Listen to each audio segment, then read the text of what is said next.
¿Sabías que la Argentina es el país que más agrotóxicos utiliza por persona por año en el mundo?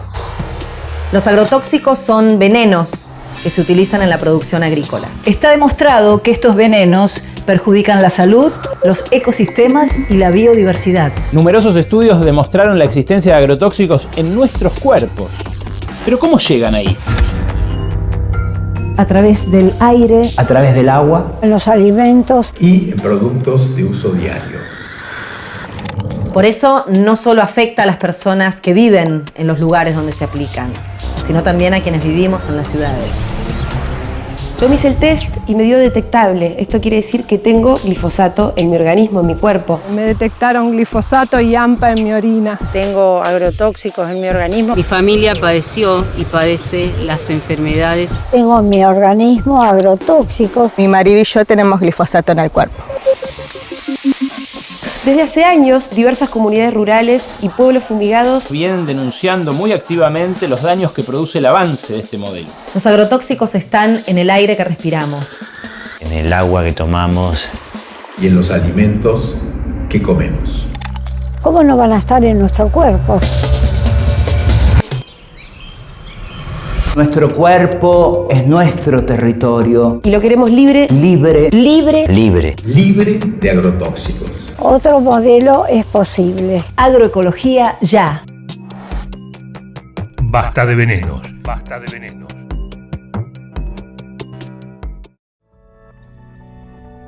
Hay historias que se cuentan solas.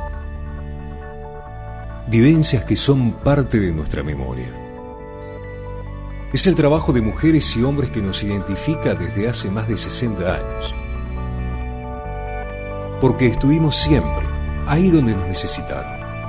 Porque hicimos valer nuestras fortalezas. Y nunca bajamos los brazos, ni en los momentos más difíciles. Hoy Argentina nos convoca a todas y a todos para seguir construyendo juntos. Porque sabemos llevar la camiseta.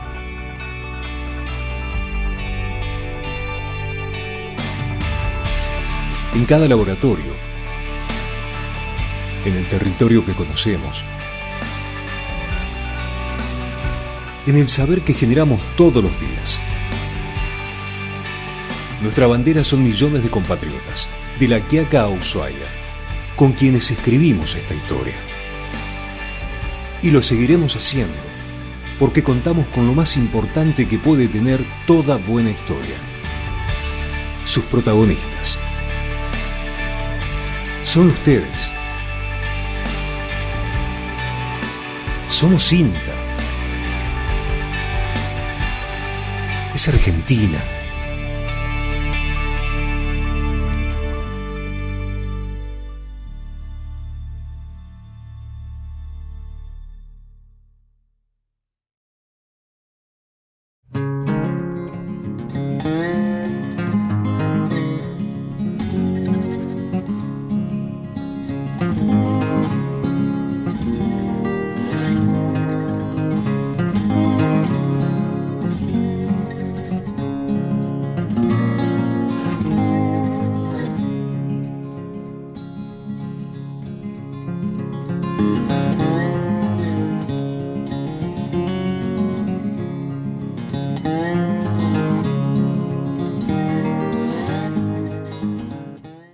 Debido a las altas temperaturas, es importante tener en cuenta las recomendaciones de manejo para poder mitigar o reducir el estrés por calor en el ganado de feedlot.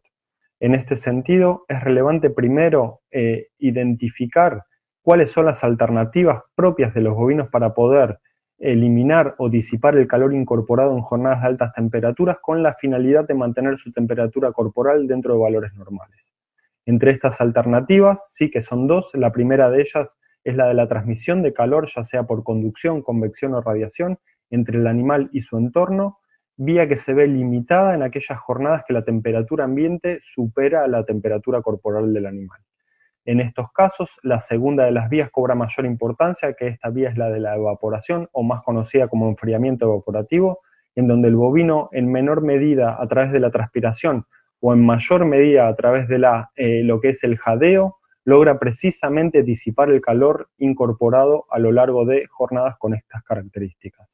Estas vías de eliminación de calor se van a ver fortalecidas si dentro del establecimiento se asumen estrategias, ¿sí?, basadas en la alimentación, en el agua de bebida, en la modificación del microambiente, así como en las prácticas de manejo tendientes a favorecer y fomentar el confort térmico de los animales.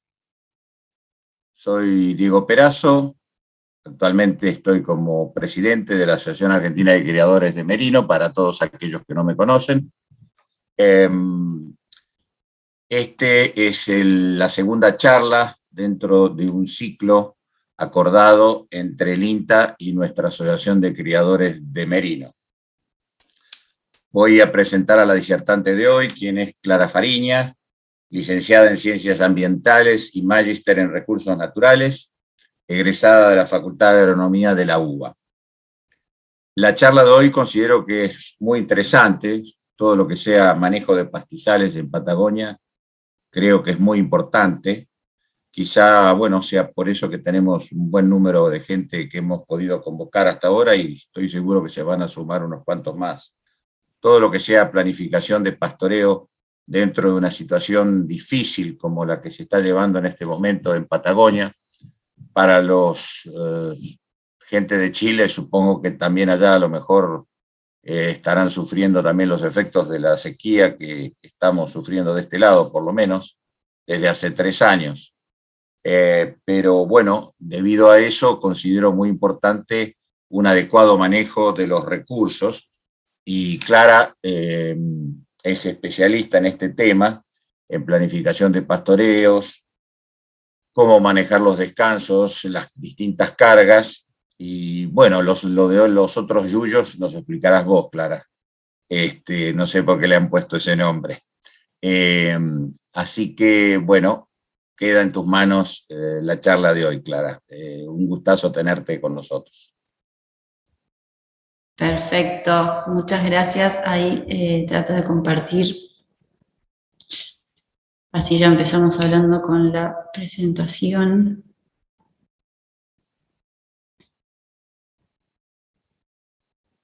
Ustedes ven la carátula.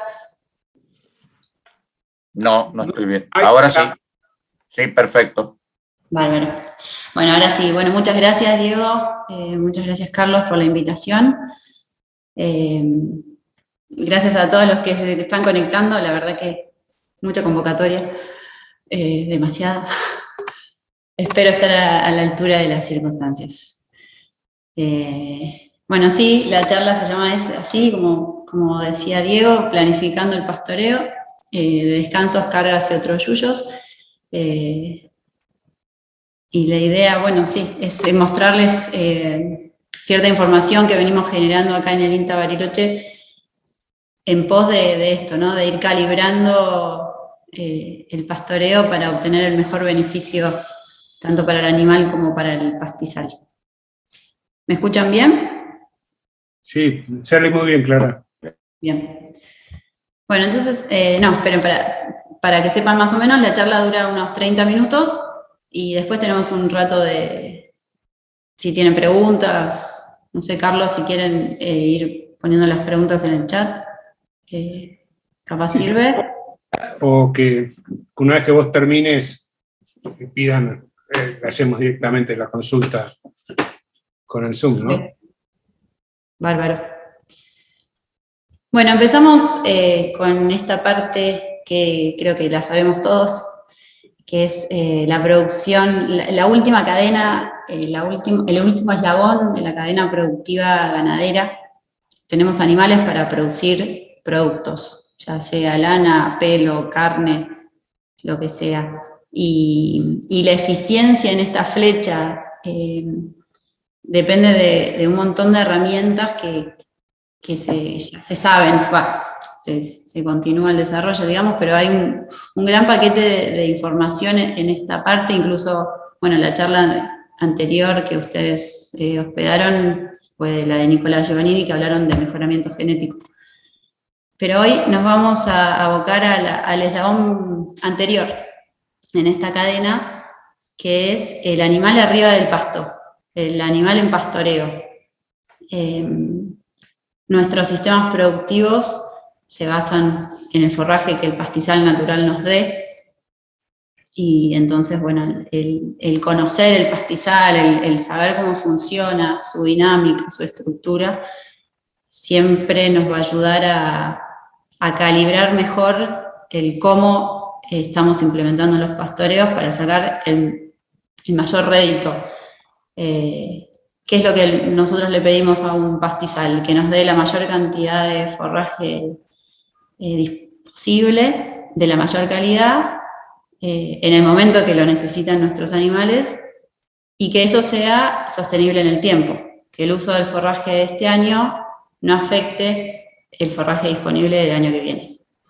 Entonces, bueno, en pos de este objetivo, de esto que le pedimos a nuestros pastizales, tenemos dos grandes factores que lo afectan.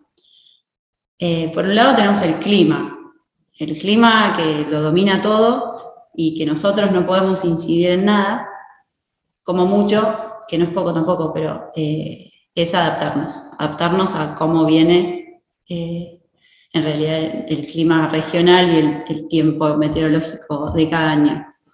Pero por otro lado tenemos el manejo. El manejo, sí, depende casi 100% de las decisiones que uno tome en su establecimiento, en su lugar, en su pastizal. Y por eso mi charla de hoy se va a basar en esto, el manejo del pastoreo. El manejo del pastoreo tiene un montón de herramientas disponibles, pero vamos a focalizar en esta, que es la que más a mano tenemos todos, es el sistema de pastoreo. El sistema de pastoreo es una herramienta que es muy difícil no tener, o sea, hay casos que no, pero si tenemos animales en pastoreo y tenemos por lo menos, no sé, 3 cuadros, 3 potreros, 3 sitios, veranada e invernada, 3 sitios en los cuales podamos distribuir nuestros animales en el año, ya estamos implementando un sistema de pastoreo, por más que no lo sepamos. Ahora, es tan grande la variabilidad de sistemas que también es muy grande la probabilidad de que nos vaya mal, que nos vaya bien y que nos vaya mal. Entonces, vamos a hablar de esos tres factores que lo determinan. El sistema de pastoreo está principalmente determinado por la carga animal que nosotros implementemos, la duración y el momento. En la carga animal me refiero a la densidad de animales que pongamos por unidad de superficie en un mismo tiempo. O visto de otra manera, es como la presión de pastoreo que le vamos a ejercer a nuestro pastizal. Esto puede ir de muy leve, moderado, alto, muy alto. Tenemos muchas opciones. En esta charla vamos a hablar principalmente de las cargas altas, porque particularmente en Patagonia Norte, donde nosotros estamos, las cargas altas no tienen mucho tiempo de ser aplicadas. Entonces, bueno, nuestro interés fue por ahí. Y después nuestro interés también fue por el otro lado, la duración, o sea, cuánto tiempo tenemos los animales en un lugar y en qué momento del año, en qué estación del año particularmente. No es lo mismo un pastoreo en primavera que en invierno, que en otoño, que en primavera, que en otoño, que en invierno. Y indirectamente eso nos determina en qué momento nuestro pastizal está descansando. O sea, es la inversa. Donde cuando no tenemos los animales comiendo, el pastizal está descansando. Y esto es particularmente importante en sistemas áridos como semiáridos como los nuestros, en los cuales los pastizales están afectados. Acá creo que tengo una foto. Esto es un pastizal típico de Patagonia Norte, graminoso arbustivo. Están, por un lado, muy limitados climáticamente al crecimiento. Las plantas solo crecen en primavera, después lo vamos a ver más en detalle. Y por otro lado son estructuralmente susceptibles a la degradación. Entonces, cualquier cosa que hagamos que genere cambios de estructura en nuestro pastizal va a repercutir fuertemente en las funciones que el pastizal nos da y la posibilidad de revertirlos son muy pocas. Entonces, bueno, tenemos que tener mucho cuidado. Para ello, les voy a mostrar unos resultados de este estudio que hicimos acá con el objetivo de evaluar el efecto del pastoreo de alta carga y descanso largo en distintos momentos del año sobre el pastizal. Este estudio lo hicimos en el campo que el INTA de Bariloche tiene en Pilcanilleu. Esto es en la provincia de Río Negro, al centro-oeste. Coincide con el distrito occidental de Patagonia para los más pastizólogos. Es una estepa graminosa arbustiva de 50% de cobertura vegetal. O sea, como un poco, la mitad del suelo no tiene plantas arriba. Eso significa eso. Y los kilos que nos produce son 250 por hectárea año, en un año promedio. No es este el caso. Y estos son todos pastizales cuyo uso histórico fue un pastoreo moderado, bastante continuo. Y, como les dije antes, tienen un régimen semiárido. Llueven, acá en este sitio, llueven 255 milímetros por año en promedio. Este año llovieron 60, pero en promedio llueven 255. Y tenemos un desfasaje muy notable entre la precipitación, acá lo tenemos en barras rojas la precipitación, y la línea azul es la temperatura. Y notamos cómo en invierno, los meses de otoño e invierno, tenemos suficiente agua en el perfil, la humedad del suelo es suficiente, pero la temperatura no alcanza para que las plantas crezcan. Y en verano nos pasa lo contrario. El perfil está tan seco que por más que haya temperatura, las plantas entran de nuevo en latencia, que le llamamos nosotros, y no crecen. Por esto, la fenología de la vegetación está súper acotada. Las plantas solo crecen en primavera. Y en una primavera húmeda, en una primavera promedio. A veces incluso crecen hasta enero, esto es bastante generoso, si todavía queda agua. En primavera también las plantas fructifican, producen flores, producen semillas.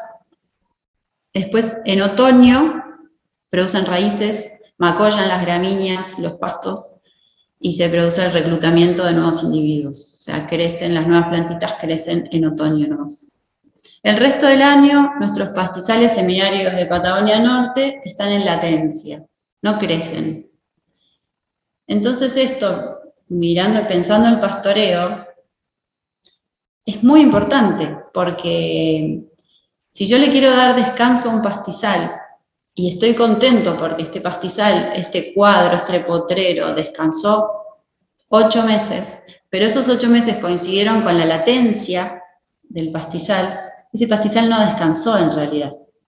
Tal vez yo después vuelvo con los animales, contento de que el pastizal está descansado, y genero un perjuicio mucho mayor, porque son plantas que no llegaron a rebrotar, y que las ovejas igual algo van a tener que comer, y entonces la degradación va a ser peor.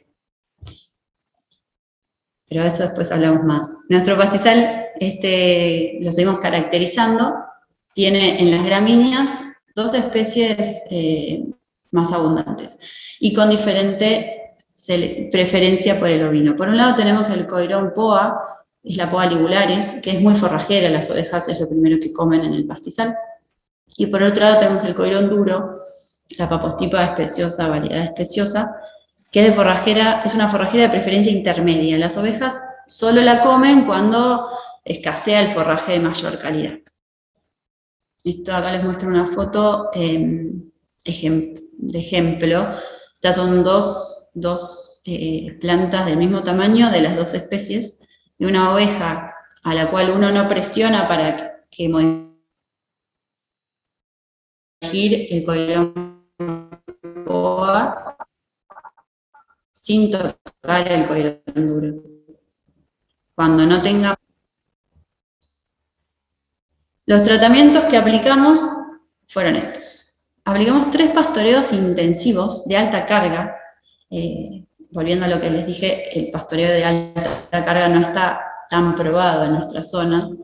Entonces, bueno, probamos eso. Eran 20 ovejas por hectárea durante solo un mes, y esos potreros descansaban el resto del año. 11 meses descansando. Pero algunos potreros fueron comidos en otoño, otros en invierno, otros en primavera. Esto de nuevo implicaba un mes de pastoreo, 11 meses de descanso. Y al año siguiente igual. Los potreros comidos en primavera volvían a ser comidos en primavera. Y después lo comparamos con 2 tratamientos de referencia o de control, que eran el pastoreo moderado, el común, el de la zona, 0,3 equivalente oveja por hectárea año, y una clausura sin pastoreo. Esto lo hicimos 3 años seguidos, en 15 potreros de 1/4 de hectárea, siempre con ovejas merino secas, no gestantes, de 45 kilos de peso corporal. La categoría la mantuvimos para no meter ruido con el requerimiento nutricional de los animales. Entonces, volviendo al gráfico anterior, vamos a tener un pastoreo que ocurre en noviembre, en primavera, coincidiendo con el máximo crecimiento del pastizal y la fructificación, y descansando el resto del año. El otro en mayo, en abril-mayo, en otoño, va a coincidir con el macollaje y va a descansar el resto del año, y la tercera oveja esa representa el pastoreo de invierno, que va a coincidir con la tencia, y después va a tener todo el periodo de crecimiento del pastizal descansando. Bueno, ¿y qué sacamos de todo esto? ¿Qué información nos generamos con este ensayo? Esta foto es a modo representativo, son 2 de los potreros del ensayo. En la izquierda tienen la clausura sin animales, y a la derecha el potrero comido en primavera con alta carga. Y a nivel visual ya ven todas las diferencias, ¿no? Diferente color, diferente tamaño, diferente cantidad de panojas. Y acá medimos un montón de cosas, pero ahora les voy a mostrar algunas puntuales que nos ayuden a elegir mejor este sistema de pastoreo que nos convoca. Entonces acá les muestro la longitud de hojas verdes de Coirón Poa, que es nuestra forrajera preferida. Y vemos que los colores son, no se ven los, no sé si se ven. El verde es el pastoreo intensivo de primavera, el azul de invierno y el naranja de otoño. Y vemos que solo el pastoreo intensivo de primavera redujo la longitud de hojas verdes, pero también generó menos hojas verdes, ya que son forraje, y 88% menos de panojas en nuestra especie clave, nuestra especie más forrajera. Y por el otro lado, el coirón duro no fue afectado en estas variables. Una foto que les ayude a llevar esto a la cabeza. Estas son 2 poas, coirón poa, similares. Inicialmente eran similares. El pastoreo moderado casi no tocó, casi se ve que esa planta no la consumió. Y vean, bueno, el tamaño de las hojas de la planta afectada por el pastoreo intensivo de primavera. Otra cosa que medimos fue el macollaje. El macollaje es el mecanismo clave de reproducción de las gramíneas en estas estepas, en las estepas de Patagonia principalmente, y del país, podría decir que, de Patagonia. Entonces, un cambio en el macollaje es muy importante para la especie.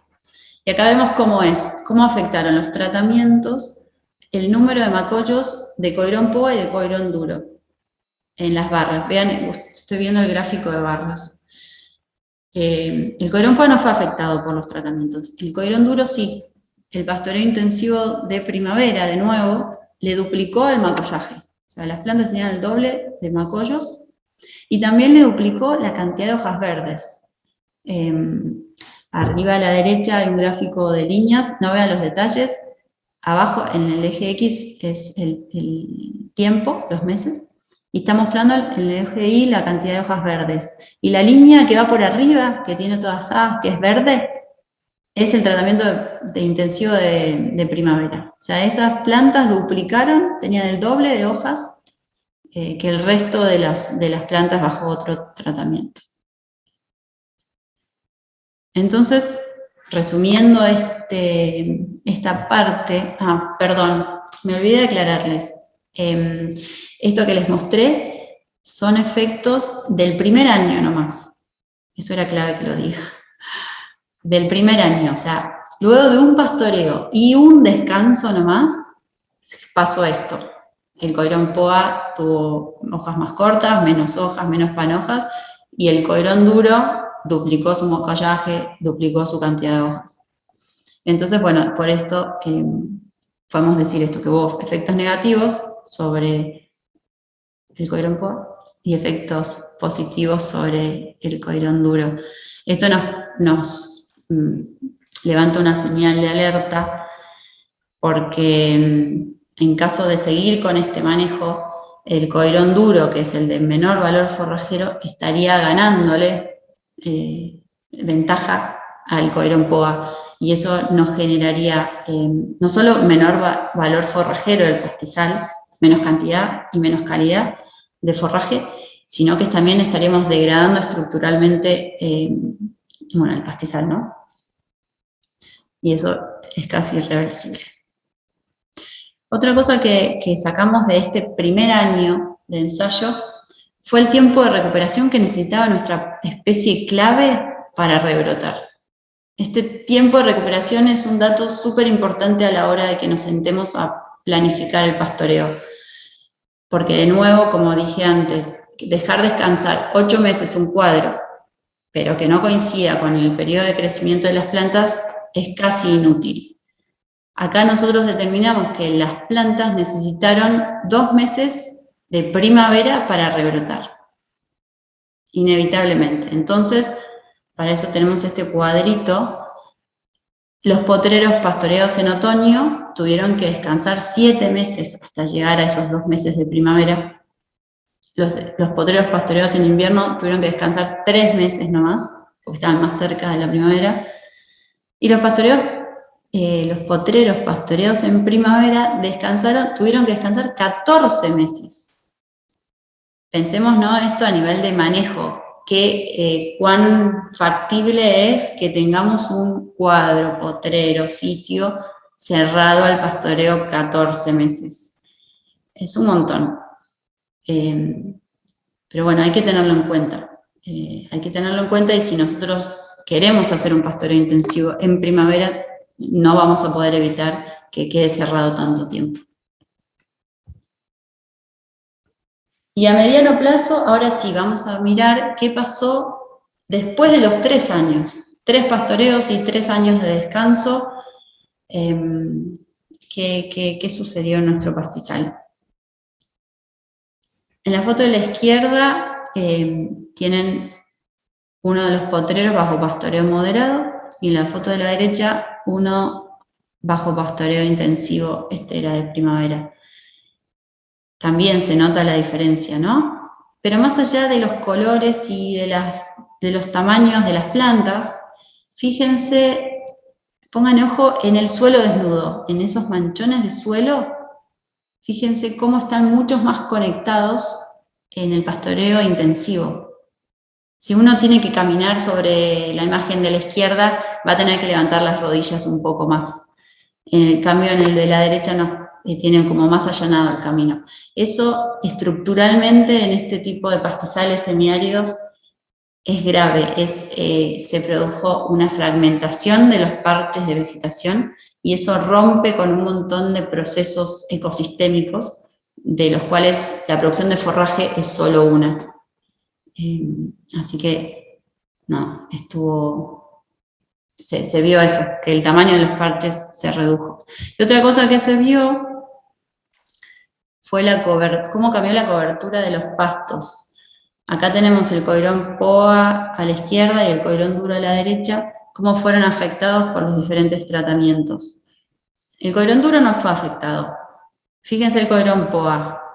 Los 3 tratamientos de pastoreo intensivo de alta carga redujeron su cobertura aérea, independientemente de en qué momento ese pastoreo había sido efectuado y en qué momento ese potrero había descansado. O sea, acá ese efecto del descanso se borró. 3 años de pastoreo de alta carga, no le importó el descanso, la cobertura de pastos se redujo.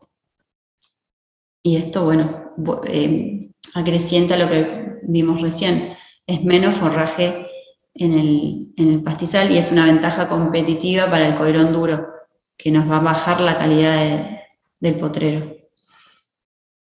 A ver si tengo una foto. Bueno, no, ya vamos a las conclusiones, medio cerrando. Como para ponerlo en otras palabras, a corto plazo, en un año, la carga animal tiene menos influencia que el momento de descanso. Y aplicada en primavera, reduce la biomasa de la gramínea forrajera, o sea, de nuestro coirón POA, y aumenta la del coirón duro. En cambio, a mediano plazo, 3 años de hacer lo mismo, la carga alta pasó a tener mayor relevancia, no importa en qué momento la apliquemos, y redujo la cobertura de especies forrajeras, degradando el pastizal. El pastoreo intensivo en una estepa semiárida puede derivar en la degradación estructural y funcional de la estepa como principal fuente de forraje, y para evitarlo tenemos que dejar descansar los potreros estos 2 meses de primavera. Y además, no reiterar el mismo esquema durante los años consecutivos. O sea, si yo voy a hacer eso y al año siguiente vuelvo a meterle una alta carga en el mismo momento del año, de eso no tengo datos, pero presumiblemente la vamos a estar pifiando. Ay, esperen. Bueno, entonces, a modo, ya terminando así, el manejo del pastoreo es complejo, esto lo saben cada uno que haya manejado un animal, ¿no? Pero mi mensaje va más por el lado de esto, de si entendemos que la carga animal, o sea, cuántos animales pongamos, cuánto tiempo y en qué momento dejemos descansar el pastizal y en el plazo en el que busquemos los resultados, eso todo depende de nosotros. Entonces, una vez que entendamos eso y sumemos herramientas para que la decisión sea cada vez más fácil, el manejo se irá facilitando y la probabilidad de éxito y de generar mejores resultados productivos será más posible, ¿no? Más probable. Si volvemos a la imagen inicial, nosotros para hacer que esta cadena funcione lo mejor posible teníamos el clima y el manejo. El clima sigue sin escucharnos. Él hace lo que quiere, nosotros no nos queda otra que adaptarnos. Pero de nuevo, el manejo depende todo de nosotros, de nuestras decisiones. Así que nada, están estas 3 variables que las tiro y la intención de este trabajo fue como aportar esa información para que el manejo, por lo menos en estas estepas, sea un poco más eficiente. Y nada, y por ahí terminamos. Podemos seguir en las preguntas si quieren. Bueno, muchas gracias, Clara. Muy interesante tu disertación. Yo creo que es importante para todos los productores de Patagonia. Así que invitamos a los presentes, los que quieran realizar alguna pregunta, que lo hagan directamente. ¿Quieren?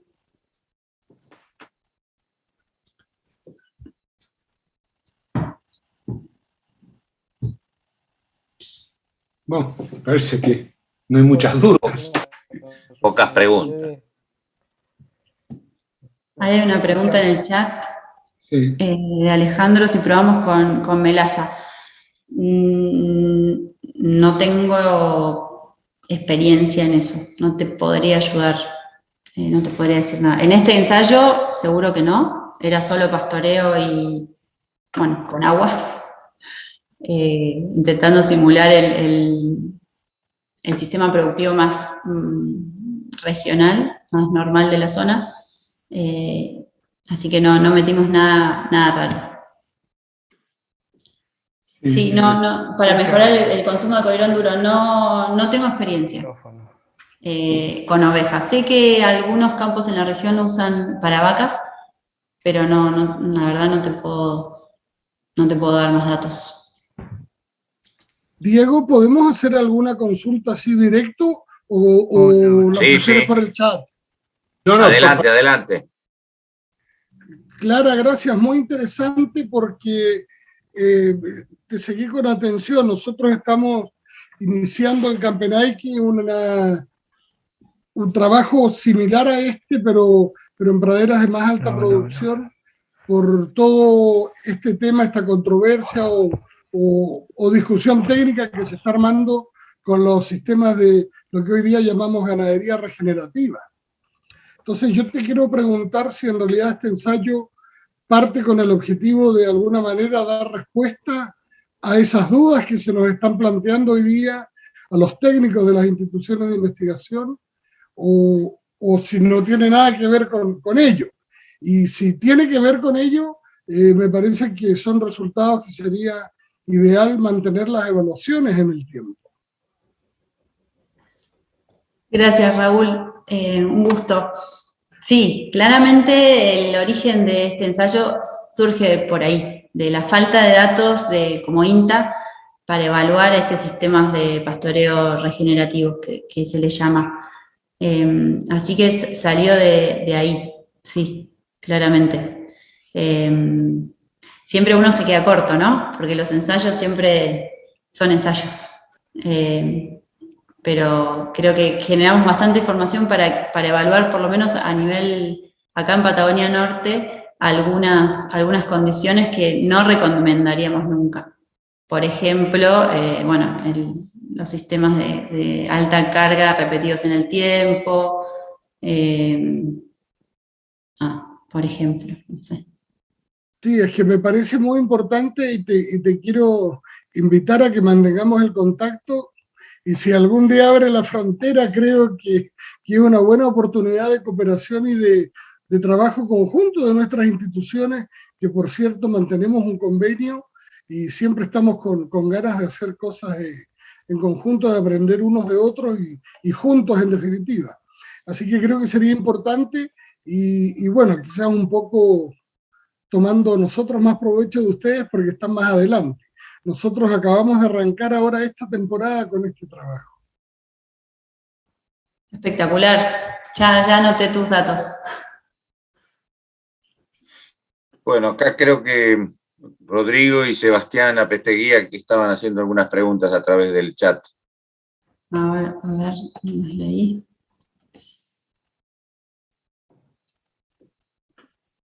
Con respecto a la floración, ¿no habría que darle descanso también en ese periodo para que semille? Claramente, sí.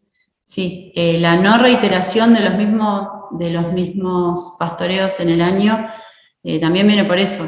No hay que afectar siempre el mismo proceso. Si alguna vez afectamos un proceso de semillazón, por ejemplo, lo podemos hacer un año porque tal vez tenemos otros intereses en el pastizal, en los animales, pero que eso no se reitera en el tiempo. Lo mismo con el otoño. Si lo hacemos en otoño vamos a afectar la producción de raíces, por ejemplo. Ningún tratamiento, ningún pastoreo intensivo puede reiterarse en el mismo momento del año varios años. Hola, no sé si se escucha. Sí. Está Bruno y está Peteguía, Clara, que también preguntó por el chat. Bruno, ¿me esperás que leo el chat este? Sebastián Apesteguía pregunta, ¿qué es más recomendable, un pastoreo continuo con carga ajustada o pastoreos rotativos con alta carga y descansos? Bueno, es la pregunta del millón. Es la pregunta del millón, pero pastoreo continuo no dejaría de afectar esto que estamos hablando, las semillas o sea, serían plantas que tal vez nunca tienen un descanso completo, y eso tampoco está bueno. Se puede jugar con las cargas, uno puede jugar con las cargas durante el año, no tiene que, si elige un pastoreo intensivo de alta carga, no es que lo tiene que hacer en todos los cuadros igual, puedo elegir cuadros que se la bancan más para pastoreo intensivo, otros cuadros que no tanto, otros cuadros que necesitan menos carga, menos presión de pastoreo a la vez. No hay que comprar ningún esquema fijo, Sebastián, es la dinámica, es lo difícil del manejo del pastoreo. Hay que ir jugando con todas las variables a la vez. Y hoy ni siquiera hablamos de cómo el pastoreo, cuando presiona a las ovejas para que coman forraje de menor calidad, las afecta. Hay muchas otras variables. Pero bueno, no te puedo decir nada. Bueno. Pregunta Daniel, ¿por qué no se probó el intensivo de verano? ¿Qué pensás que hubiera pasado en un intensivo de verano? Un año normal creo que hubiese sido parecido al de primavera, o sea, estás obligado a descansarlo hasta la próxima primavera. Así que es bastante inviable en la práctica. Bueno, Bruno, adelante. Yo la pregunta que tengo es cuando, sí, gracias, cuando yo estoy acá en la zona de Cuy, una zona muy seca, muy árida, cuando vos tenés campos así tan duros, este sistema, nosotros tenemos 3 cuadros, teníamos proyectado 4, pero quedamos con 3, lo decidió mi viejo en su momento. Cuando viene tan seco, tan flojo el campo, entiendo que técnicamente es viable este sistema de pastoreo, pero si no mueve la aguja por nada, porque no llueve, a mí me pasa que un cuadro está pelado, uno está bueno, tomando el concepto sería muy explicable, pero si el año que viene igual que este, ¿hasta dónde me es viable? Sí. Yo no me animaría a hacer nada muy raro. Hoy Diego al principio lo mencionó con la coyuntura de la sequía, ¿no? Tratando de mixear con los datos que recién mostré, ¿no? Si yo en otoño o en invierno hubiese hecho un pastoreo intensivo, sabiendo que venía ya seco, ¿no? Si yo veo que el otoño y el invierno vienen secos, no me voy a jugar a hacer un pastoreo intensivo, porque sé que la primavera las plantas no la van a llegar a aprovechar. Entonces, son jugados, o sea, los pastoreos de alta carga son jugados, y más en estos ambientes en los cuales te toca una sequía como la que tenemos ahora, y ahora vamos a tener que esperar hasta el otoño para que las plantas puedan rebrotar un poco. Yo con 3 cuadros, nada, no me jugaría, no. Okay. Tratemos de mantenernos, viste, el costo mínimo de mantenimiento sin hacer locuras, porque después el pastizal y los animales, primero los animales y después a largo plazo el pastizal nos van a cobrar factura. Clara, Gracias. podríamos resumir que entonces para periodos muy secos, en general, este tipo de práctica intensiva no es recomendable, sino más bien para épocas con un régimen pluviométrico normal o que esté en la media. Sí, yo diría esa recomendación, sí. Años muy secos como el de este, no hay que presionar mucho al pastizal, porque lo vamos a ver, si no, en 2 o 3 años, el efecto. Y yo, si me permitís, Clara, creo que escuchándote y un poco lo que las preguntas están dando vuelta, en años complicados como estos, lo mejor es que trabajar ajustando la carga, ¿no?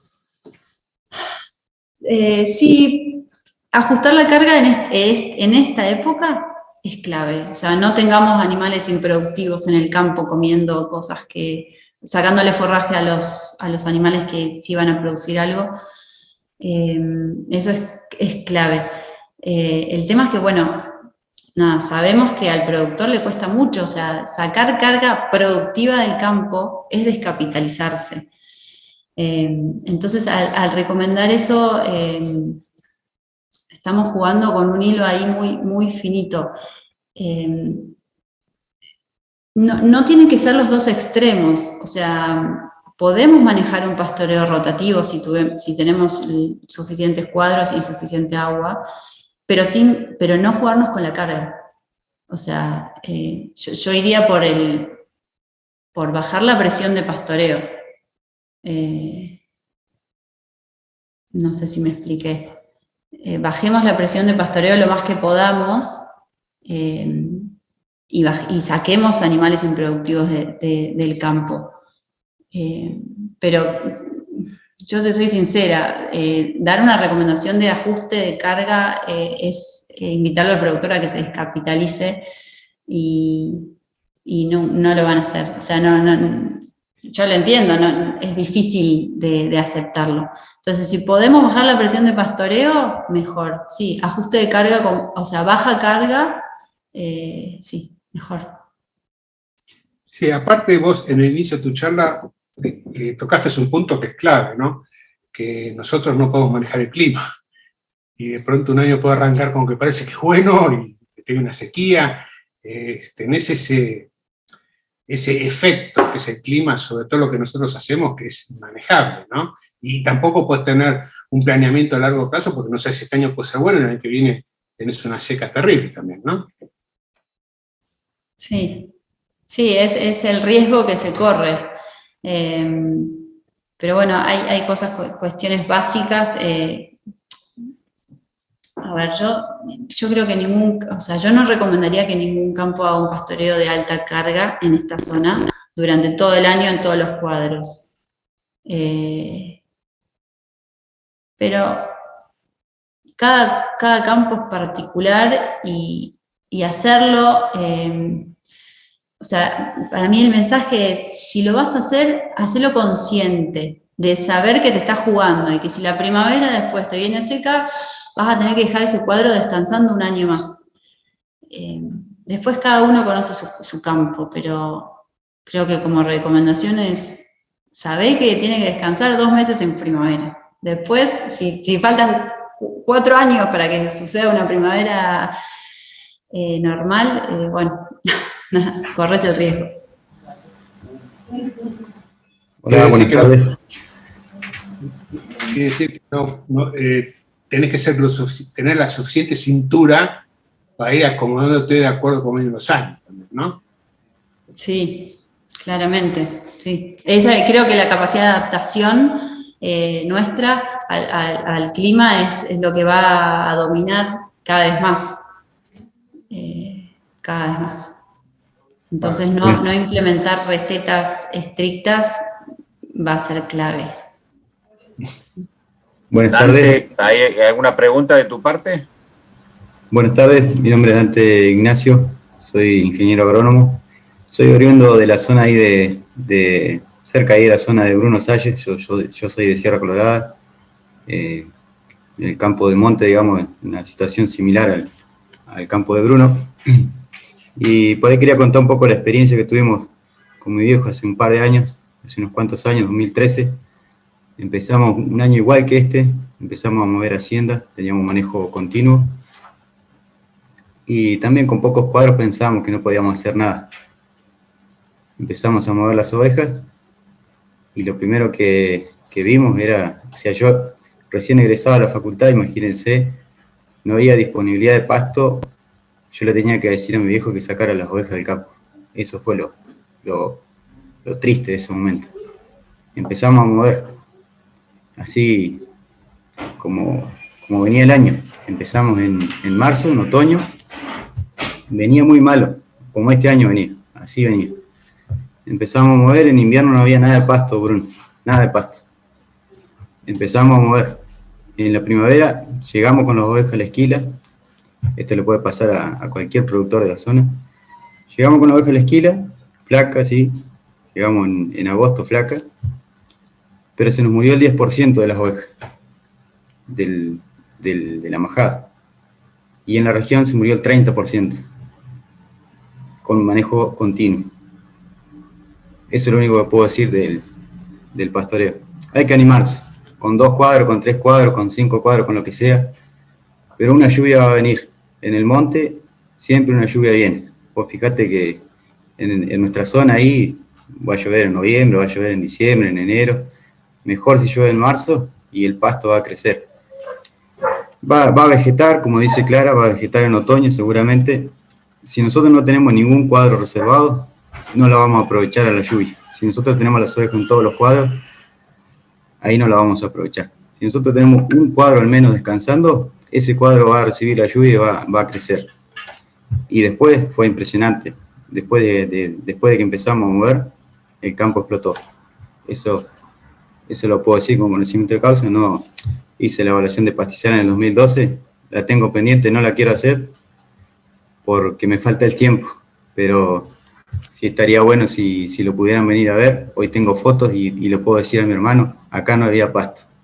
Hoy le digo a mi hermano, después de 8 años, acá no había pasto. Y él me dice, acá ahora hay pasto. Y seguimos adelante. Muchas gracias. Gracias, Dante. Sí, la verdad que el caso de ustedes y de su zona, sí, conocemos, sabemos de sus buenos resultados. Está bueno que le recomiendes a Bruno, que si es de un campo similar, yo la verdad no lo conozco, pero no perdamos de vista que los resultados que yo mostré son de estepa graminosa arbustiva. No estamos hablando del monte, que tiene otro funcionamiento, ¿no? Otro aprovechamiento de las lluvias, las mínimas lluvias, el monte le saca el jugo mucho más que estas estepas que son mucho más estables, mucho más lentas. Es otro funcionamiento. Pero sí, claramente siempre... Creo haberle entendido que hacía una rotación en los cuadros, ¿no? Era como que las trabajó, las movió. Está bien. Se agradece el dato. Bueno, Clara, creo que si no hay más preguntas, damos por terminada tu muy interesante charla. Yo creo que, bueno, en algún momento tuvimos alrededor de 35 personas que han escuchado la charla. Como esto ha quedado grabado, bueno, se tendrá acceso a través de YouTube INTA. No queda más que súper agradecerte tu excelente disertación. Bueno, muchas gracias. Y muchas gracias a todos por participar.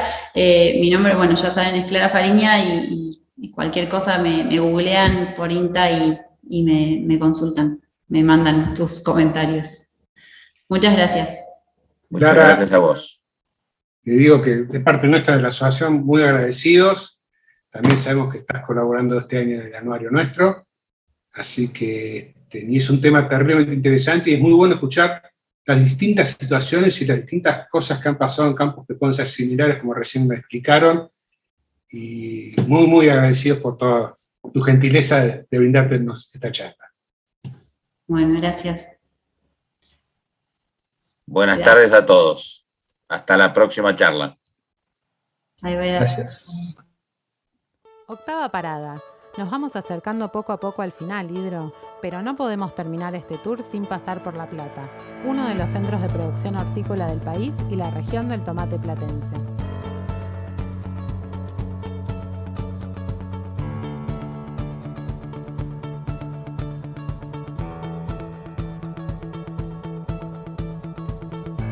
Nos recibe Guillermo de Olmo Verde SRL para mostrarnos que allí también se produce el tomate en sustrato.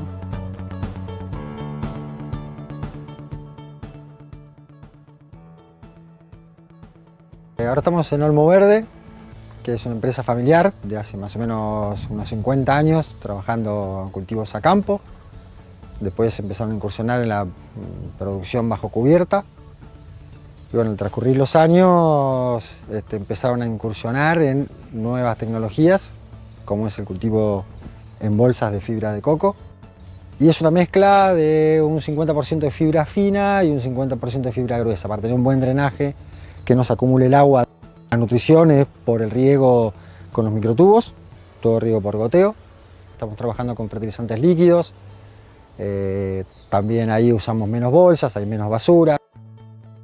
En este sistema se produce solamente tomate, distintos tomates, pero es todo tomate. Después en el cultivo en maceta, que eso es otro de las formas de producción de Olmo Verde, que es una preparación de fibra, de turba, Ahí se hace pimiento también y posiblemente el año que viene incursionemos con pimiento en estas mismas bolsas de fibra de coco.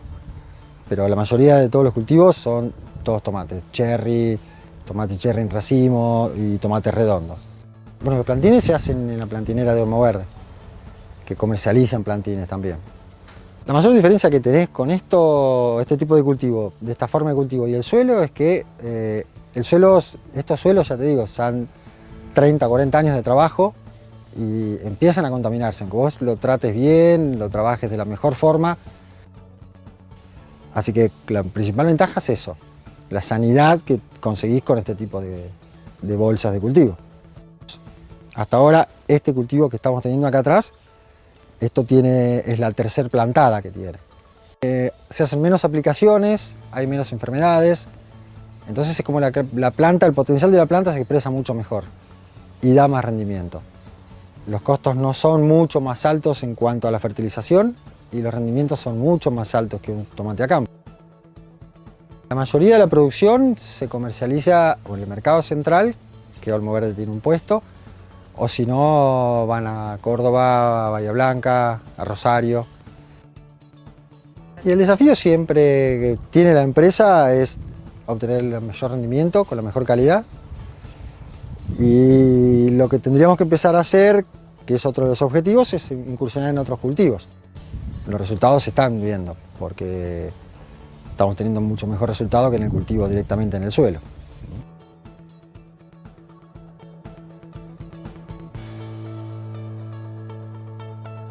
Ahora sí, Hidro, vamos a la parada final.